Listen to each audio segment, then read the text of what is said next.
आज ब्राह्मण क्षण है, 7 सवा 7 बजे कथा विराम की तरफ होगी। भगवान कृपा करे और सामने आके प्रकट हो जाए और कहे, बेटे 9 दिन कथा तुमने सुनाई, क्या चाहिए? मेरी आंख गीली होंगी और मैं प्रभु को यही कहूँगा, भगवान यदि आप कृपा करने के लिए पधारे ही हैं तो वर्ष में दिन रात को मिलाकर के 365 दिन होते हैं। मांग इतनी सी है कि आपकी ये कथा बंद न होवे, बराबर 366 दिन निश्चित चलती रहे। प्रभु आप इतनी बड़ी कृपा करना। राम कथा तो जीवन की आदर्श कथा है। जीवन कैसे जिया जाए, रामायण के पृष्ठ बोलते हैं। कविकुल चूड़ामणि गोस्वामी तुलसीदास जी महाराज ने हमारे ऊपर एक बहुत बड़ा उपकार किया है, राम कथा का सृजन करके। पूर्व में मैं बोल गया हूं, एक बार पुनः कह दूं कि वो ब्राह्मण नहीं जो वेदों के साथ जीवन का निर्वाह न करे। श्री मुकुल जी ने बड़े सुंदर यहाँ इन शब्दों को इकट्ठा करके एक पुस्तक तैयार की है, तो उसमें से कोई पंक्ति छूट रही थी, कहीं लिखने से छूट गई होगी। तो ब्राह्मण धिक्कारता उसके लिए है जो अपने वेद पुराणों से विमुखता की तरफ चलता है। सुंदरकांड की कथा का आरंभ कल हुआ। सुंदर वो नहीं जिनका चेहरा सुंदर है, सुनिए, सुंदर वो नहीं जिनका रूप सुंदर है, जिनकी लंबाई खूब है, बड़े सुडौल लगते हैं, वो सुंदर नहीं। सुंदर वो हैं जो भक्ति के साथ अपने जीवन का निर्वाह कर रहे हैं। गोस्वामी जी को किसी ने पूछा कि कथा है निशाचरों की और इस सोपान का नाम आप सुंदरकांड रखते हो? बाबा ने जवाब दिया, मैं क्या करूं, लंका कैसे भी हो, जिसके हृदय की अशोक वाटिका में साक्षात भक्ति महारानी माता जानकी बैठी हो, तो फिर मैं उसको सुंदर कांड नहीं तो फिर मैं और उसको क्या कहूं उसको।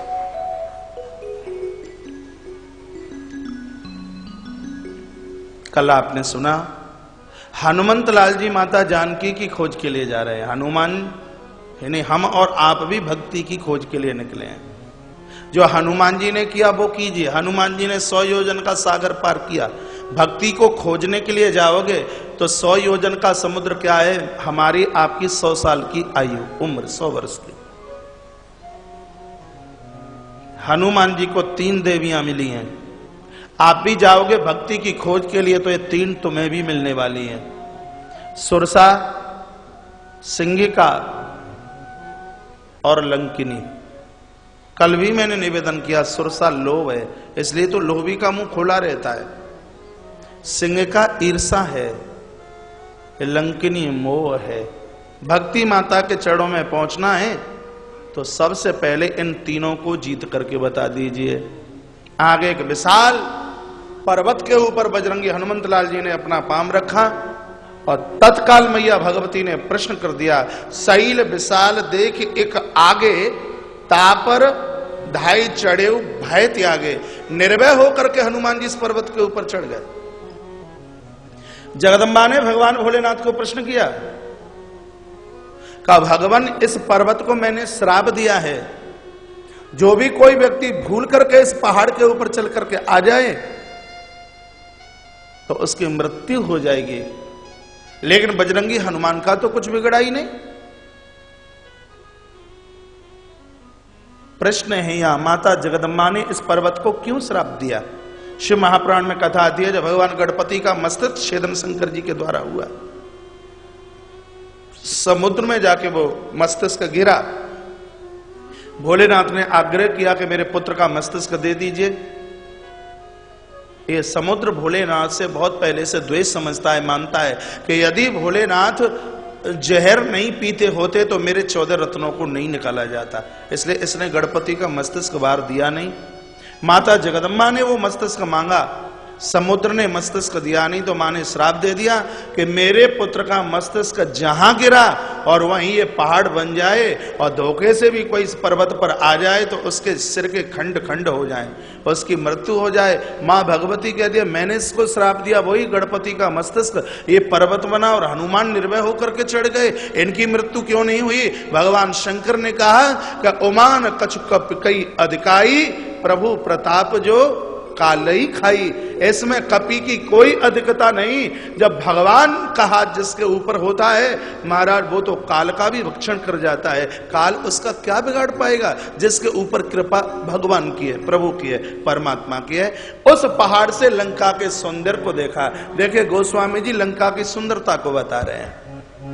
बाहर का स्वरूप कैसा भी है हमारा, यदि अंदर भक्ति महारानी बैठी हुई है। गोस्वामी जी कितने सौंदर्य का वर्णन करते हैं। ये छंद आपसे जरूर आती होगी। यदि आप सुंदरकांड का पाठ करते हैं तो जरूर मेरे साथ बोलना। जय हो।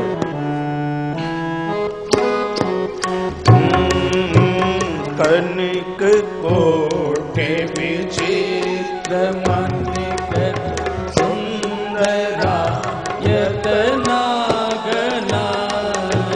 कनक कोटि विचित्र मनिक सुंदरा यतनागना। चौहट घट सुवट बीति चार पुर बहु विधि बना। चौहट घट सुवट बीति चार पुर बहु विधि बना। गजबाजी खच्चर निकर पद चरत मधु दनि को गरे। गजबाज खच्चर निकर पद चरत मधु दनि को गरे। बहु रूप निश्चर जूत अतवल सेन बरनत नहीं बने। बहु रूप निश्चर जूत अतवल सेन बरनत नहीं बने।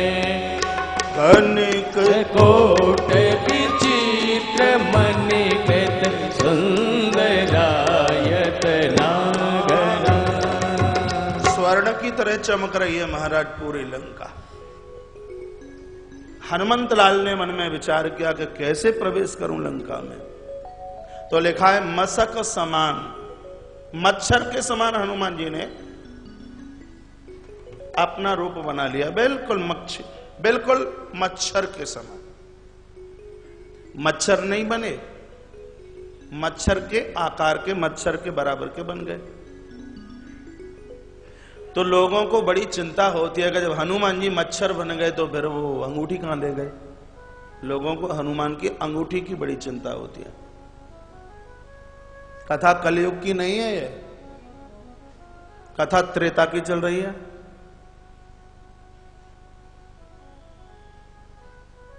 आप सबका ध्यान एकदम मेरी तरफ से कैसे उठाए, क्या हुआ है? नहीं कुछ तो हुआ है, कुछ हुआ है। हाँ अच्छा लाइव कटा है। आपका ध्यान कहां है और मुझे यहां से ना पता लगे तो मैं यहां कर भी क्या रहा हूं फिर? वो तो अभी जुड़ जाएगा। आप ध्यान एकाग्रचित कीजिए। कथा कलयुग की नहीं, कथा त्रेता की है। बताते हैं कि सतयुग में व्यक्ति की 1,00,000 वर्ष की उम्र, तो त्रेता में आदमी की 10,000 वर्ष की उम्र थी। आदमी बहुत विराट था, बहुत बड़ा कद था उसका। जब आदमी इतना बड़ा होगा, बताते हैं कि रावण की लंबाई चौड़ाई इतनी थी कि जब पहलवानी करने के लिए जाता तो 10,000 हाथी अपनी सूंड से पहले इसकी छाती में ठोकर मारा करते थे, ऐसा लिखा हुआ है। जब निशाचर इतने मां भटा रहे हों उस समय, तो मुझे लगता है कि शायद मच्छर भी कोई छोटा न रहा होगा। आप चिंता ना कीजिए, मच्छर भी बहुत बड़ा रहा होगा। सो अंगूठी आराम से रख ली होगी। व्यर्थ की फालतू की शंका नहीं।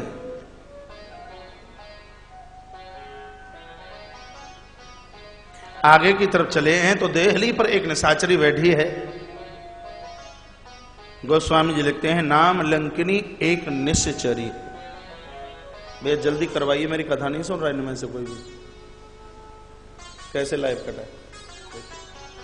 बोलिए बांके बिहारी लाल की जय, कृष्ण कन्हैया लाल की जय जय श्री राम। आइए चौपाई उठाते हैं।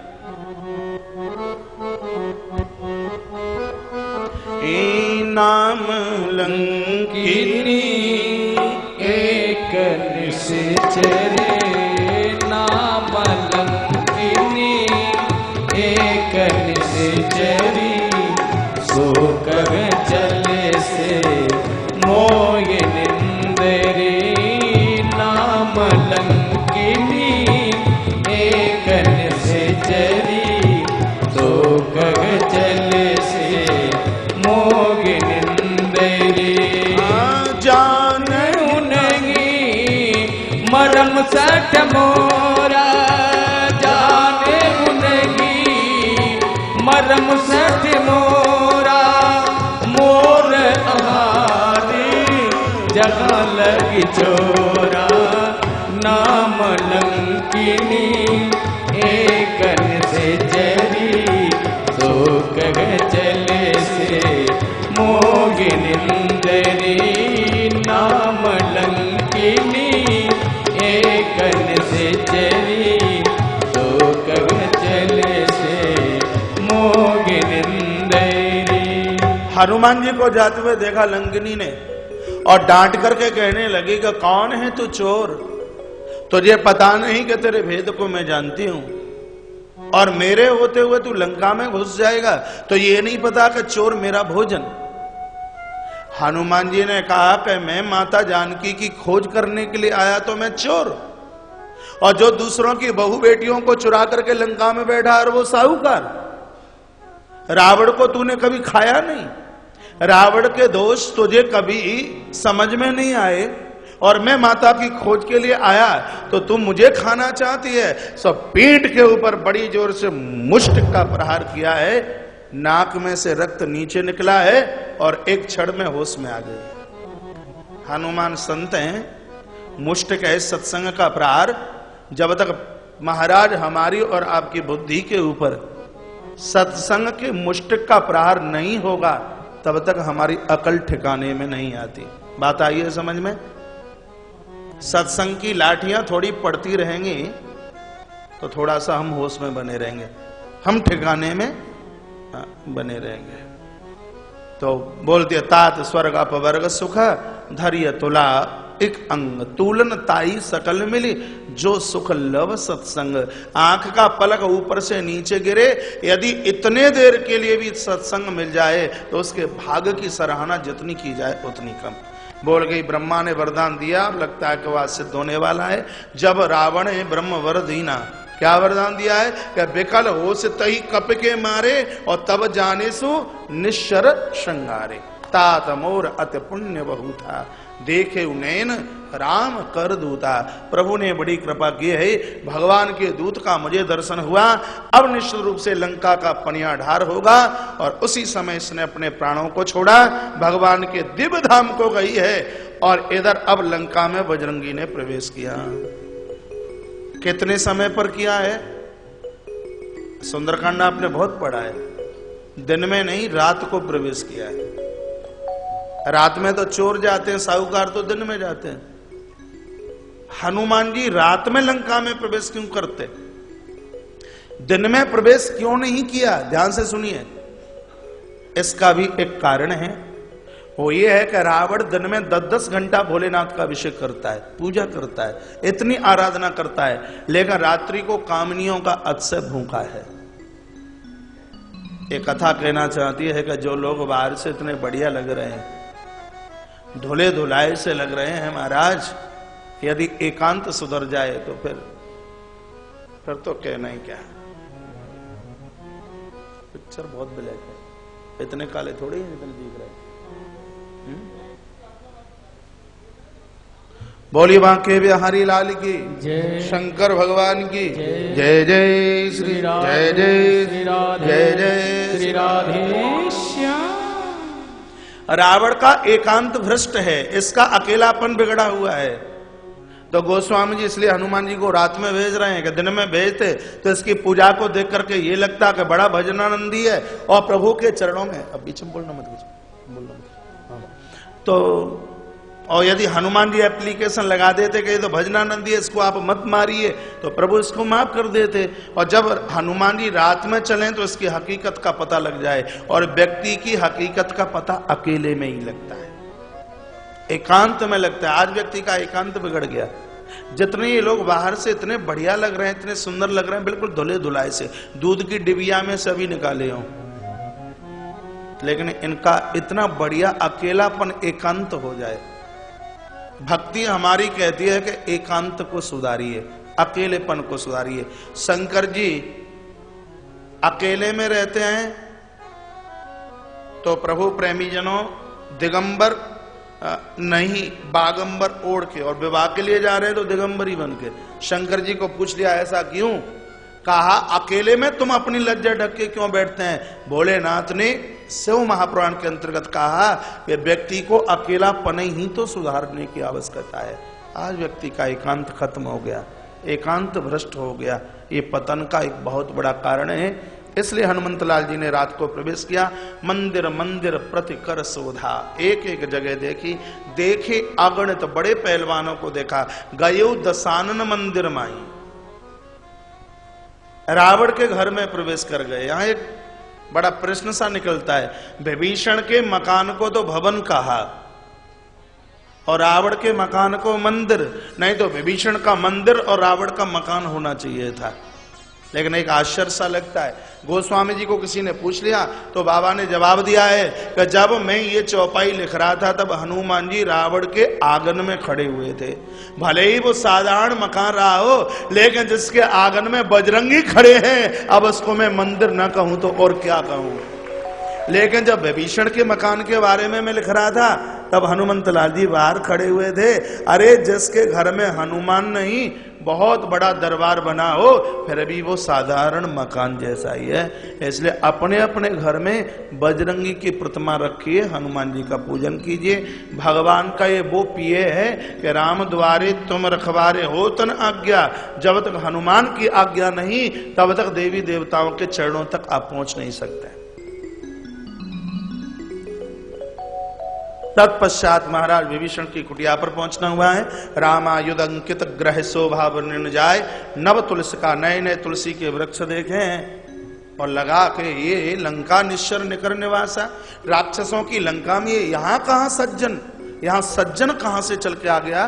मन महु तर्क करे ही कपि लागा, मन में तर्क किया है, विचार किया, पता नहीं कि भगत है कि ठगत, पता कैसे लगे। जब ये जगेगा तो इसकी पहली वाणी बोल देगी है क्या। और आदमी प्रातः जगे और पहली वाणी ये बता देगी कि व्यक्ति क्या है, कौन से प्रांत का है, कहाँ का रहने वाला है, कितनी योग्यता। ये व्यक्ति की वाणी बोलने की चलन बता देगी कि व्यक्ति कितना पढ़ा लिखा है। भले ही वो अपनी डिग्रियां ना दिखाए, भले ही वो अपनी क्वालिफिकेशन अपने मुंह से ना बोले, लेकिन उसका एक बोलने का लिहाजा, उसकी एक बोलने की मन स्थिति ये बता देगी कि व्यक्ति अपने आप में कितना बड़ा योग्य है। तो प्रभात का समय था, देहली पर बजरंगी बैठे इसके जागृति की, जागरण की प्रतीक्षा में। और तब महाराज जागे हैं। राम राम अंदर चुभ जाए, कुछ लग जाए तो जीव को तब तक चैन नहीं पड़ता जब तक दांत के बीच में से ना निकाल दे, तब तक अब घूमती रहेगी,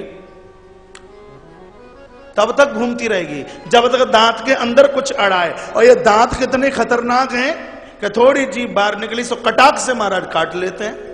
परिणाम क्या निकलता है, जब दो आदमी में झगड़ा होता है तो जीभ बोल करके गोपुक से अंदर और उसकी मार दांतों को झेलनी पड़ती है। कभी तो बत्ती सी टूट के नीचे आ जाती। और उसका प्रभाव आप देखिए, जीव के संग आती है, जिह्वा जीवात्मा के साथ आती है और जीवात्मा के साथ ही जाती है। और दांत महाराज पीछे आते हैं और पहले चले जाते हैं। जो दांतों की तरह निशाचर बन करने की कोशिश करोगे, दुनिया में कब आए और कब मृत्यु हो गई वो महाराज पता भी नहीं चलेगा। जब ब्याह की तरह सज्जन बनोगे तो महाराज आजन्मता के लिए आप अमर हो जाओगे, अविनाशी हो जाओगे। तुम्हारी सज्जनता की बोलता ये लोक से लेकर के परलोक तक छा जाएगी। अब आपने मुझे खुश करने के लिए ताली बजाई है कि बात समझ में आई है? तो ताली बहुत कमजोर बजी है। आगे तब बढ़ूंगा जब बात पल्ले पड़े।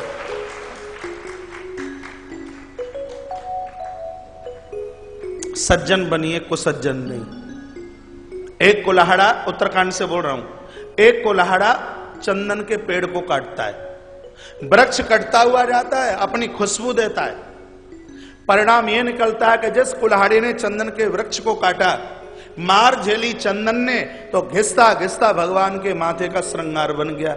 ये चंदन के वृक्ष की स्थिति हुई। लेकिन जिस कुल्हाड़ी ने पेड़ को काटा, उसकी हालत क्या हुई है? उसकी धार मुड़ गई। उसको किसी लोहार के पास लेके गए, लोहे वाले ने बड़ी बड़ी भट्टी में उसको डालकर तपा करके बड़े बड़े हथौड़े बजाए, उसके ऊपर घन बजाए। निवेदन करना चाहूंगा कि चंदन की तरह सज्जन बनोगे, भगवान के स्वरूप के भी श्रृंगार बन जाओगे, और कुल्हाड़ी की तरह दुर्जन बने तो इमरान की भट्टी में डाल करके बड़े बड़े कोड़ों के द्वारा हमें और आपको सीधा कर दिया जाएगा। इसलिए को सज्जन नहीं, हम सज्जन बने। और ऐसे सज्जन दुनिया में नहीं, भगवान के हृदय में वास करते हैं। कहां वास करते हैं? उनके लिए स्थान जगत में तो होता ही है, लेकिन उनके लिए सबसे बड़ा स्थान भगवान के हृदय में होता है। और ये महाकाल की व्यासपीठ बिना प्रमाण की बात नहीं करेगी। सुंदरकांड 2 नंबर 47 के नीचे की चौपाई आप देखिए, जहां भगवान स्वयं प्रतिज्ञा करते हैं कि जैसे लोभी के हृदय में धन वास करे, उसी प्रकार